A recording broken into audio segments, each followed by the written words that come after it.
Hello viewers, 4DIYers here with another video for everyone.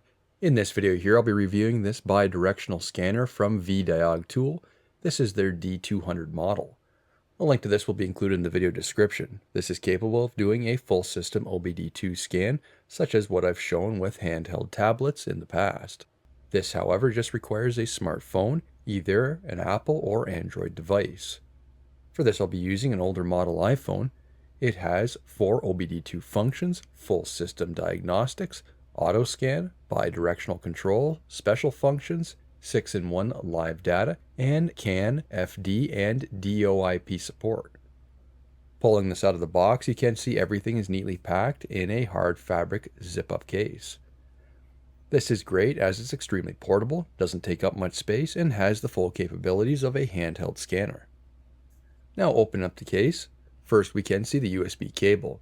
I believe this can be used to directly connect the unit to a computer and have additional software with features. Next, we have instructions. These are actually quite detailed and will help answer any questions if you have any. You can also find a PDF version of this online, so you're able to read through it before purchasing this. Here's the quality control card. And finally is a USB adapter. Here's the wireless OBD2 scanner. This works over Bluetooth and plugs directly into your OBD2 port. It has a plastic construction.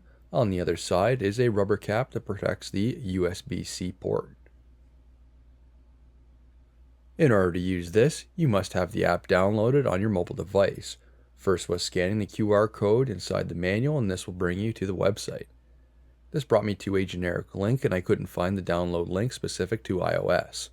So they also stated in the manual that you can go to the App Store, type in VDiagTool, and this will take you right to the app needed. Once downloaded, then go through all the options.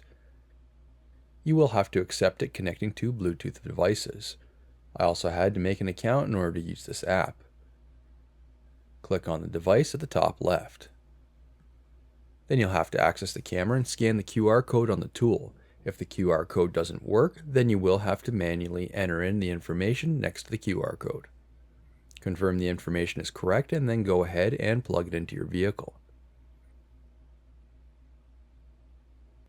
I had to go into my Bluetooth settings and directly connect the scan tool. Then it'll automatically update the firmware. Now is clicking Auto Scan. Auto Scan will determine your VIN, which allows you to figure out what vehicle you are scanning and make everything specific to that vehicle. Again, it requires more updates. Clicking on the update will show exactly what the updates does. This may be sorting out some bugs, adding new features, changing the interface, etc. Once installed, then it will automatically go into the vehicle information. Next, we can select Auto Scan or System Selection. Both technically go into the same spot, however with Auto Scan it'll scan the whole vehicle, whereas System Selection, you can pick each individual area. So far I do find this to be quite fast when compared to the tablet scanners that I've used in the past. Keep in mind, this is also using the computing power of whatever your smartphone is capable of. As you can see right away, I do have quite a few faults. You can click on each of these areas and this will open up all the additional faults. You'll see we have the fail code along with the brief description. You can click on the magnifying glass and this will take you straight to Google. This will do an automatic search using the fault code in your vehicle to find a specific area which may cause this error. This does a great job of helping you narrow down those potential issues requiring repair. As you can see, this does it for every single section that a fault code is present. Some of these fault codes will repeat when scrolling through the different areas. Click on the plus symbol at the top right corner. The scan can be added to the library to compare data from previous scans to more recent ones. Now going back into the main menu, next is clicking on OBD2. Updates need to be done here as well. Once installed, then we can go back and click Auto Scan under the OBD2 function. Select Read Trouble Codes. In this section, it'll be broken down into stored, pending, and permanent codes. Clicking on Stored Codes, you can see there's some faults here. Now to pending codes, again just like before, you can click on the magnifying glass and this will take you right to Google in order to find more information about that fault code. If you click on the information icon, this will pop up an extra menu defining that fault code. Live data mode shows you various areas. This is up to 47. This will show you anything from idle speed, coolant temperature, air temperature, throttle position, fuel trim, etc. We can then select individual values and compare them on one screen. And as you can see, we can also graph this data. The ECU information can be read. This will show you the VIN and then the calibration ID of the ECU. I'll cover component test in a moment. On-board monitor test, this is similar to live data where we have additional features. You can view the live data if the component is operating and have additional information to help you with troubleshooting, such as a misfire monitor shown here. Clicking on special function, I did notice this was a blank menu and required updates as well. Then is going into the update icon and download all the updates in this section. This does take a few minutes. It is, however, faster than a tablet. This data is stored on your smartphone, so make sure you do have enough space.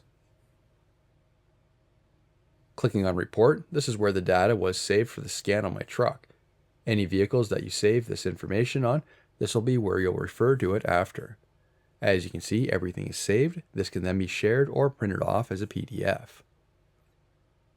Clicking on Mall will take you to their online store, and this is where you can purchase additional equipment and features. Prices will vary depending on what software or item you're using. Application Center has a list of vehicle tests and technical data. You can edit this menu in order to customize it for yourself. Clicking on the speech bowl at the top, this will take you into a message center. You can see the system messages, event notice, online customer service, and product usage guide.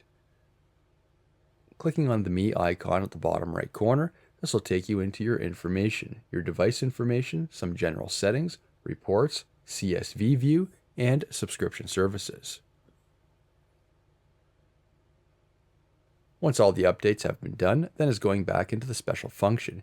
Here we can do a variety of bi-directional programming in order to help with troubleshooting, programming, or adjusting settings. This includes anything from oil reset lights, ABS bleeding, entering battery data, resetting the tire pressure monitoring system, adjusting electronic throttle plates, DPF regeneration, etc. You can also find, clicking on each of those settings, you will need to select the model of your vehicle and then it'll scan. Once scanned, it then determines if your vehicle is equipped with that option or not. Being that this is an older truck, some of the stuff isn't supported like newer vehicles. This is definitely a great tool to have for anyone's toolbox. They offer a lifetime free updates, so no subscription is required.